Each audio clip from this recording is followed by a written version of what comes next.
Well, hello there. Fancy meeting you here. Oh, you have the mug. I have an invisible mug Of that's the course I same do. thing. Mine isn't yet. I can't believe I forgot the mug. I mean, that was Uh, like the whole thing. it is no worries, but it's just wonderful to be able to talk with you and to be able to know that today we have two special guests Oh my and who are gosh. going to are rocking it in some powerful ways. So let's start it instead of doing any kind of a lead in, start it with the promo of what's going to be happening tomorrow night in New York. Wednesday night. Wednesday Wednesday night. night in New York. Yes, that's right. Here we go. Give me 1 second here. Prepare to be impressed, is all I'm going to Yes. say. I am your host, Chip Johnson, aka one of the good guys.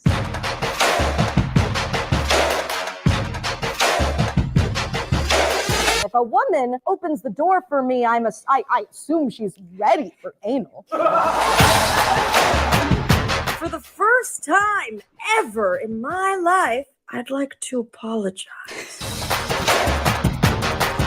I am your host, Chip Johnson, aka someone who was taught how to socially distance by his father at the age of 6. I did it! I think it was the founding fathers who wrote in the Constitution, boys shall be boys, and boys shall touch boobies. AKA guy. Remember how you once told me that I don't understand women? Well, now I have a show that proves that I get them. That's a terrible idea. Prohibition, mother. I know what you're thinking. Why don't you just wash your hands? I treat my body like a temple. My brain is an altar, and my Johnson is the Wailing Wall.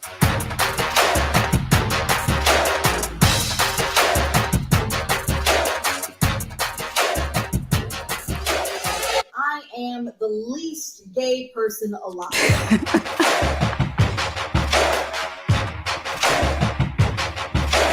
I'm spreading the truth like I spread legs. Like it's my first time and I've got a lot to prove. I can't. I can barely, I had to watch that 14 times to just be able to watch it live and not have a total Well, let's collapsing on the bring floor. on the creators and the writers and the gifts that they are, Hunter Lang and Maggie Metnick. Oh my gosh! This is the most exciting moment. I am so nervous right now.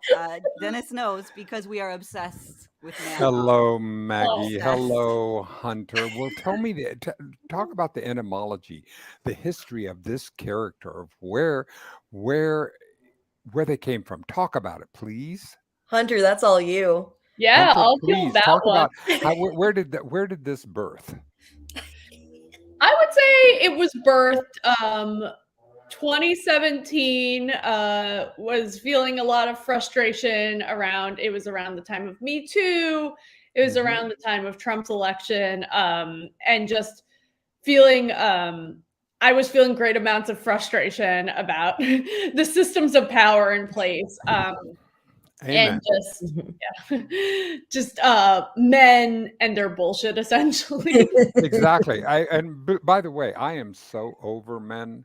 I really have. I am so over men. I'm caucusing with the lesbians because I get lesbians because lesbians understand they love women. Yeah. I'm heterosexual. I feel so sorry for heterosexual women because they have to go to the very shallow end of the gene pool in order to select. I mean, so I'm just I agree We have with you. Robert in the comments saying all the same stuff. It's really funny. I'm looking at the comments. Anyway, so continue, Hunter. So essentially, yeah, I was seeing on TV a lot of men who thought they were God's gift to the world and had a platform that many women don't have to kind of talk about women. Yes. And I actually originally conceived this character as a woman who had so much internalized misogyny that that she kind of had like it was sort of like a Susie Orman type who would have an advice show for women where she was just essentially like, be more like men. Yeah. And then I had a moment where I was like, oh, actually, it makes more sense for it to be a man who's telling women about themselves, because that's actually what I see unironically in the media Yes. all the time. Yeah. And then very quickly asked Maggie to be a part of it because I felt like I couldn't play the character myself. And I needed someone who I knew was fearless in their performance. And so very quickly got Maggie involved and went from there. Oh, how wonderful. And Maggie, how did you take it from there? How did you take the pitch that you got from Hunter? I think that the first thing that we did was come up with the name together.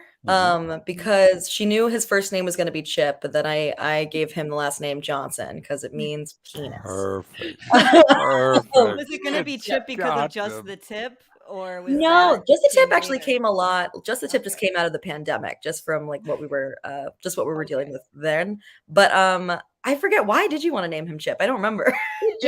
I think it just seemed like such a bro-y name to me. I always struggle naming shows and naming characters is always just kind of a crapshoot for me.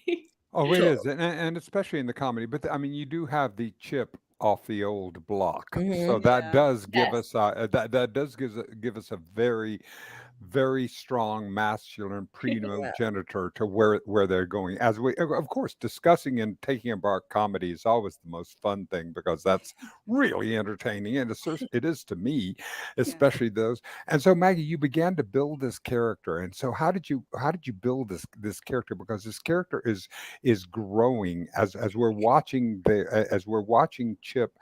And what I love about, one of the things that I love about it is that we're in a time when we've gone from a polarity of a male female into the world of the spectrum, and Chip plays so much along there and can go anywhere along on the spectrum and make comments in it that someone who identifies as male or female cannot make, and that gives you a tremendous amount to be able to play in that particular arena. No, that's very, very, very excitingly put. That's really, really nice of you to say.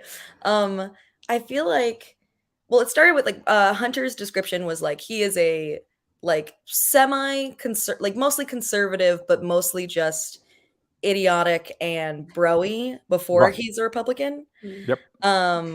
And extremely sure of himself.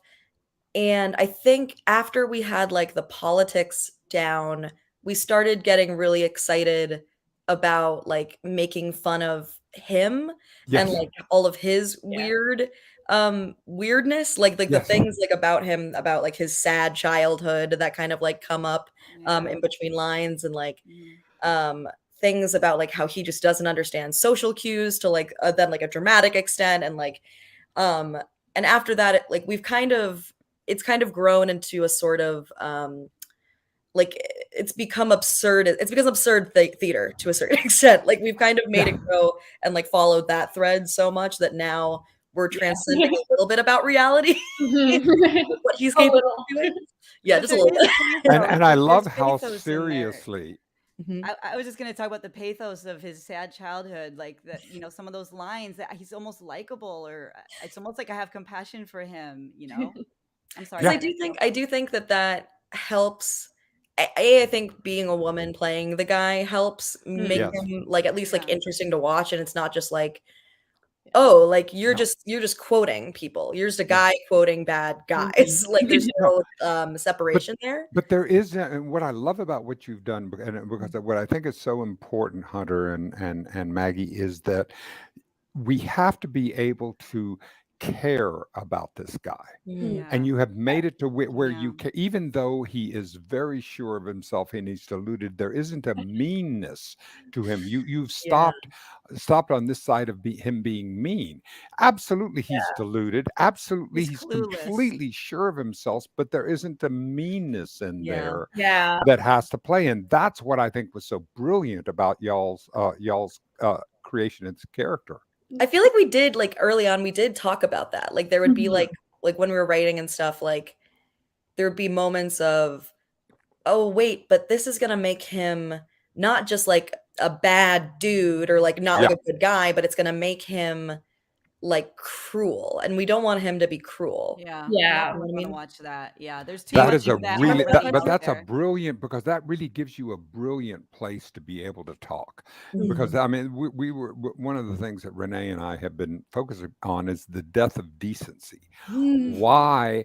Yeah. What is it that even though we can disagree, we do not have to be disagreeable? How do we raise decency as just the floor? You don't get any points for being decent. That's just be Yeah. decent. Yeah, a Don't lot be of an people asshole. are looking for trophies because they weren't racist on a certain day, or they Right, weren't right. racist. It's like, no, that's the baseline now. So we're Yeah. gonna ask Right. more of ourselves and all And that. then I just wanted to ask Maggie a question. Do you like Chip, Maggie? Do you Do I Chip? like Chip? Yeah. That's actually a good question Mhm. because to a certain extent, I love him and I cherish him so much. sure. While also, like, that's such an interesting question. I'll have to, like, think about that more and, like, the morality of that. Hunter, do you like Chip? I think no. Um, yeah, it's hard to say. I think I feel sympathy for Chip, and he's clearly someone who is so misguided and deeply insecure and has this platform, but is fronting a lot and just always in the need, feels the need to prove something to others. And so I think like I can feel sympathy for him, but if I met him on the street, I think I would not. Yeah. I would not sit next to him on a Yeah. train. I'm Right. just telling you right now. Yeah, I would exactly. definitely not. Or, But like, God that's what forbid, be at a party. it gives him the opportunity to have the platform to speak in an ironic fashion about all the things that are going on now. I mean, we are actually having down here in Texas, we're having the transgender community that they're actually being investigated by the DPS for child abuse. If you can even believe that. So the kinds of community really understanding all of the comments that we're having on gender equity, on how do we get to a place where we have a greater and the great one of the best places to do this is comedy. Shakespeare knew it all the way. We know this through that. We get a chance, man. That's what I think that this character is going to be so and go so, because I cannot get around Chip that I don't that I must suspend my ideas of what I think gender is or who I think gender is as I watch Chris. It makes me actually in my head. I have to ping pong back and forth and sit down and come. I mean, it really challenges me to be able to do it, and I just think that's wonderful. That's What a brilliant way to be able to do that. Yeah. That's so cool.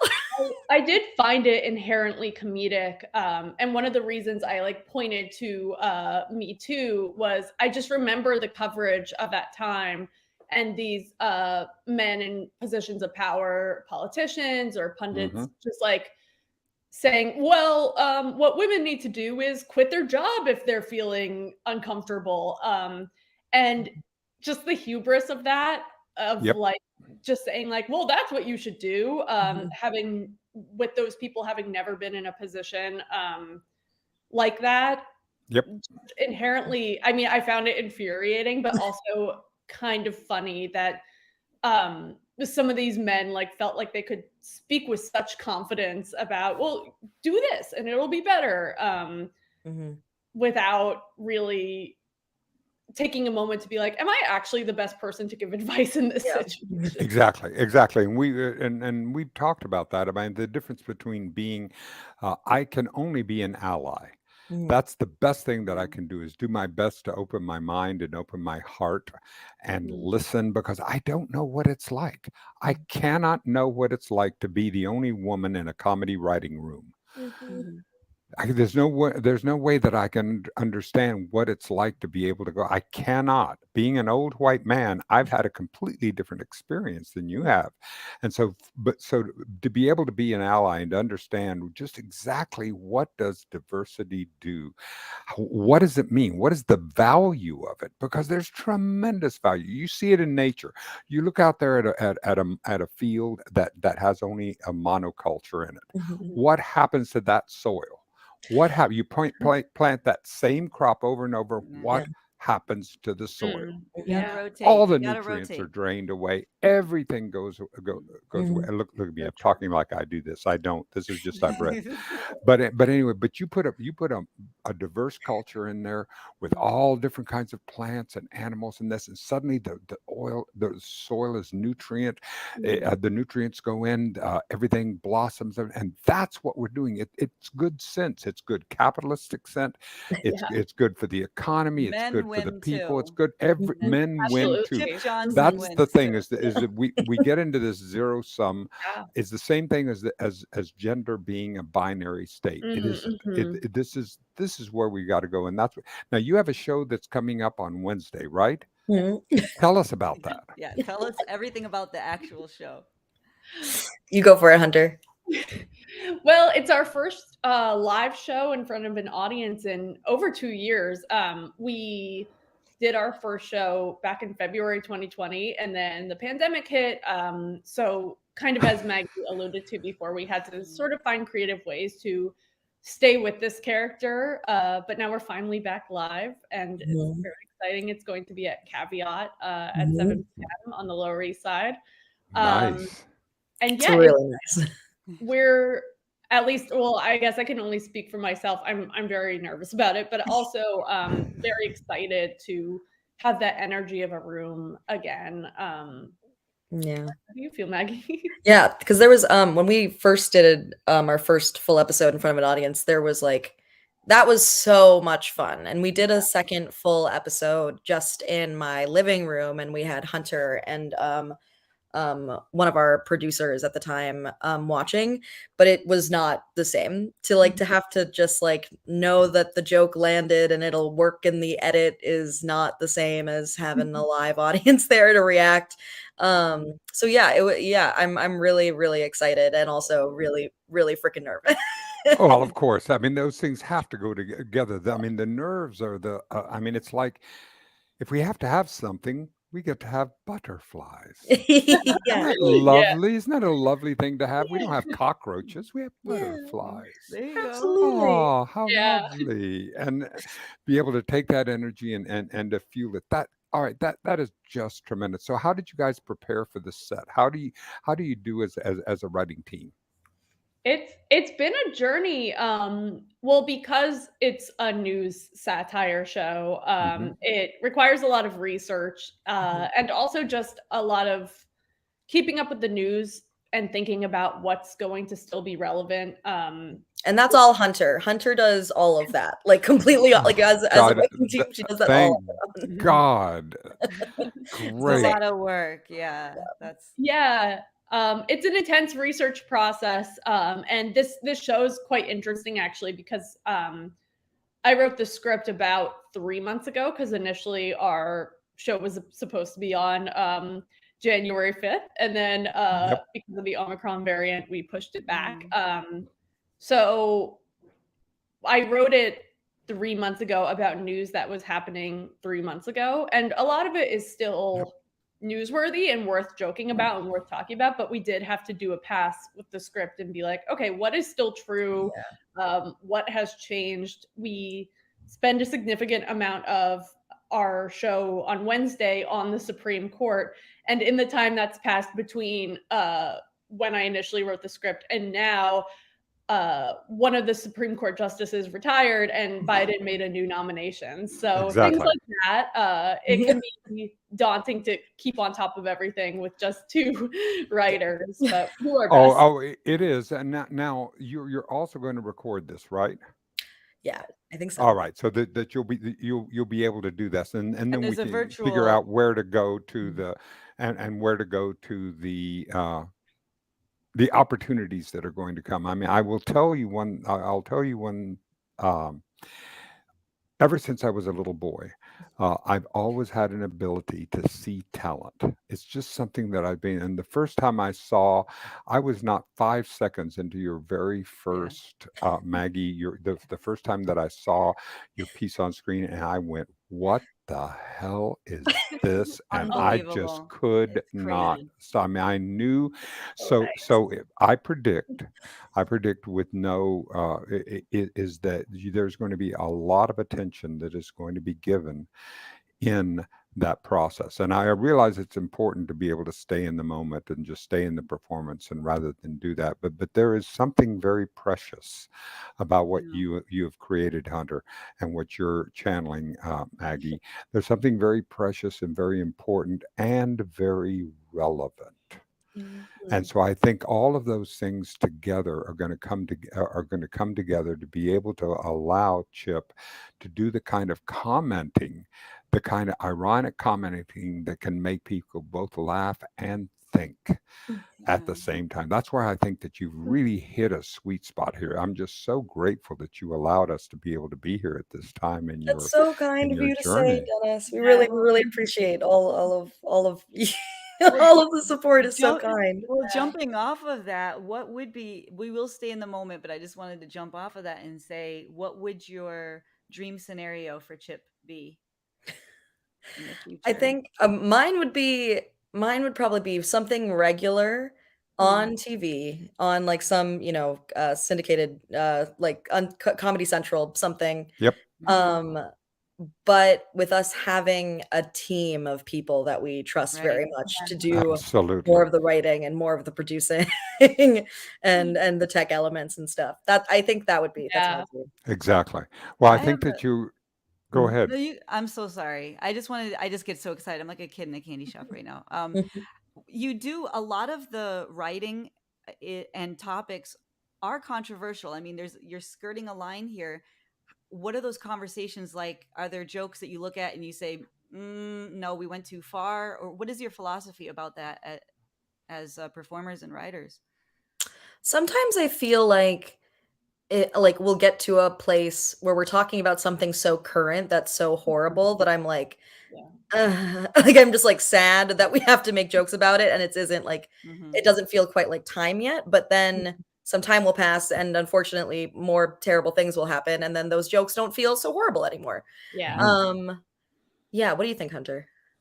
I think, I remember writing our fully virtual episode was really challenging because all of those things, like Maggie said, all of those things felt so present in the moment. We were writing it at the time when the pandemic was at its worst, and Black Lives Matter protests were happening, and it was there was some horrible news out there, and we ended up cutting in our second episode. We initially had a piece about domestic violence, which had risen during the lockdowns from the pandemic, and it was just, we couldn't make it work. It was too sad.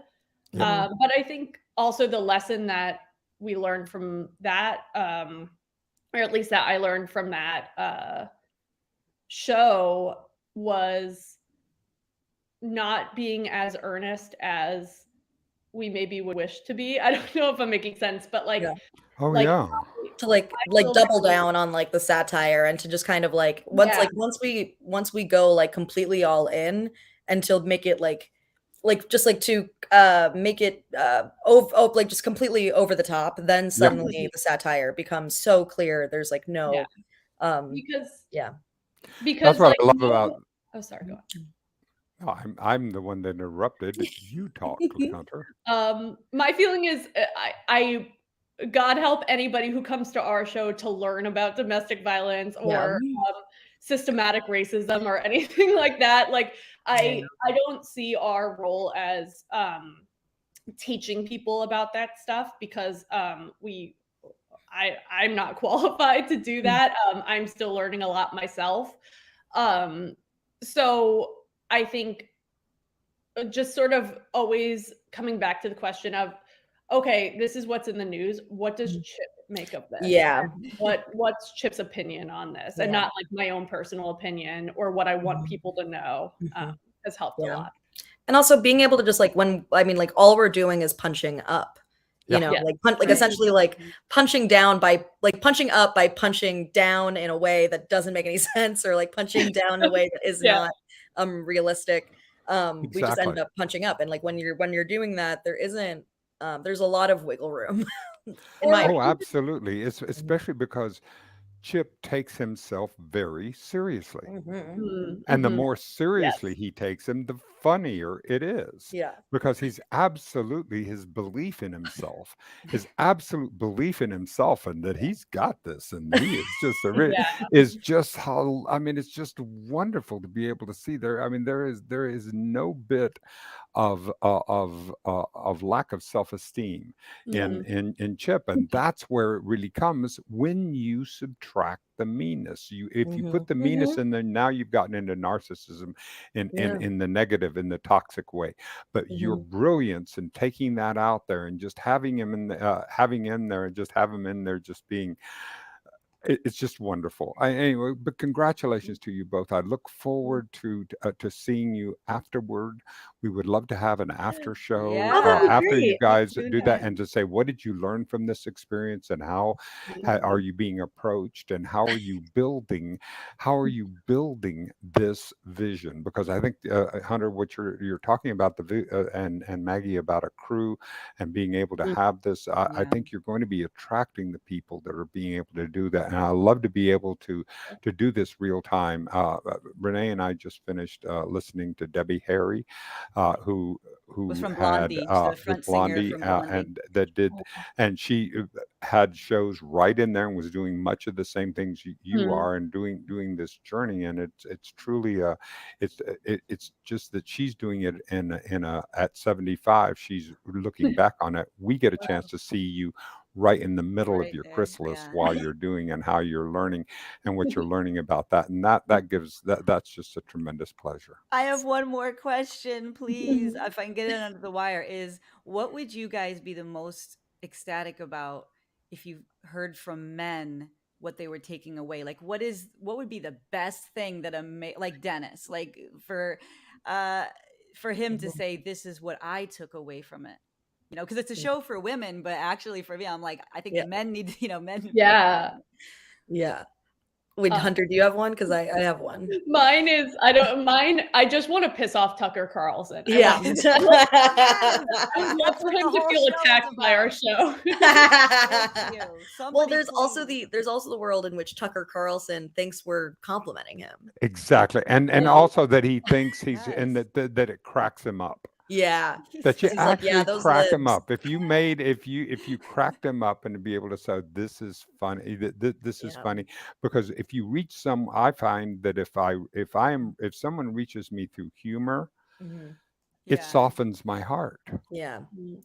That's And what I think that's I the would love to be able to, I'd love to be able to say, oh, all right, maybe there's more to this right. than I'm currently seeing. And that's where I think that this character is so brilliant. It has this has such, it has such legs. I want to wait. I just want to say that for me, it's the fake quotes, like the Washington Post. I think Rolling Stone said, "Just Oh, please Yeah. stop."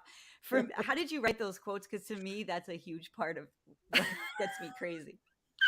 The We Washington Post. just what we assumed that they're all thinking you if they knew have about to. it. It's It, so it really funny. was, it's pieced together in such a wonderfully, a wonderful So good. way. Anyway, congratulations to you both. Wednesday in New York, and there's a Yeah. virtual option I have in the comment at caveat.nyc. Mhm. If you just go to www.caveat.nyc, it's in the caption. I'm going to go virtually. So if you're not in New York, it's Yay. okay. You can still go virtually. Yes. So anyways, And it'll love be you and guys. it'll be archived, right? So that we'll be able to Yeah, get so in we on get to just keep on there. going. So that Okay. this is all. But anyway, thank you for for letting stopping us by. intersect with you Thank you guys on so the journey much. here, and you. thank you for promising to come back. Yeah. Or anytime. And all right. And thank you Thank to the you, audience. There guys. was a live audience. You guys can go back and watch and you can see the comments and answer. Awesome. Bye, everyone.